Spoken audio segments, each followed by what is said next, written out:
Pessoal, então hoje a gente vai falar um pouquinho sobre vértice de uma parábola. Peguei algumas imagens na internet para ajudar a ilustrar isso que eu vou falar para vocês. Vamos ver aqui então.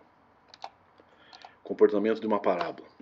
A gente já sabe, a gente já estudou que uma função f de x igual a x ao quadrado mais 2x menos 3, que é uma função do segundo grau, tem sempre uma parábola como gráfico. Né? Então qualquer valor que eu aplique em x, eu vou ter um f de x, que se eu juntar todos eles, eu vou ter um gráfico no formato de uma parábola.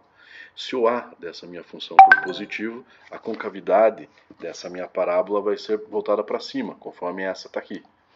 Se o meu a for negativo, a concavidade é voltada para baixo. Né? A gente já vai ter um caso mais adiante para ilustrar um pouco melhor isso. Mas o que me interessa nesse momento aqui é lembrar o seguinte: se eu tenho uma função do segundo grau, eu tenho ela cortando o meu eixo x em dois pontos.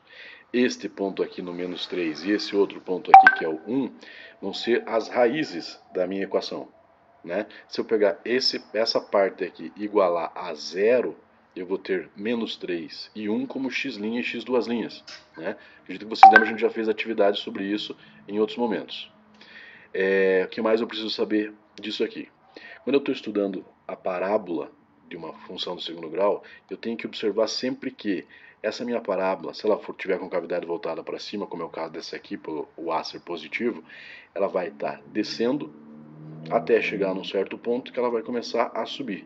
Né? Eu sempre acompanho o estudo dessa parábola, ou desse gráfico, qualquer que seja ele, indo da esquerda para a direita, do menos infinito para o mais infinito do x. Né? Sempre da esquerda para a direita. Então como é que está indo da esquerda para a direita esse gráfico? Ele está descendo, depois ele está subindo. Ele tem uma área aqui, ó, que está decrescendo, está diminuindo os valores aqui. Vai chegar um certo momento que ele vai deixar de diminuir e vai começar a aumentar, vai começar a subir. Então ela tem uma parte da parábola que ela é decrescente e uma outra parte da parábola que ela é crescente. E quem divide o momento desse decrescimento para o crescimento é este ponto aqui, que é justamente o vértice da minha parábola, que é o cara que a gente vai estudar nesse momento aqui.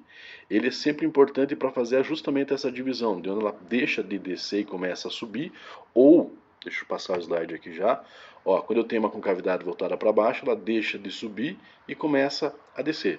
Né? Então aqui tem uma comparação clara para a gente dessas duas situações. O A sendo maior que zero, ou seja, o A sendo positivo, com cavidade voltada para cima. O A sendo negativo, menor do que zero, com cavidade voltada para baixo.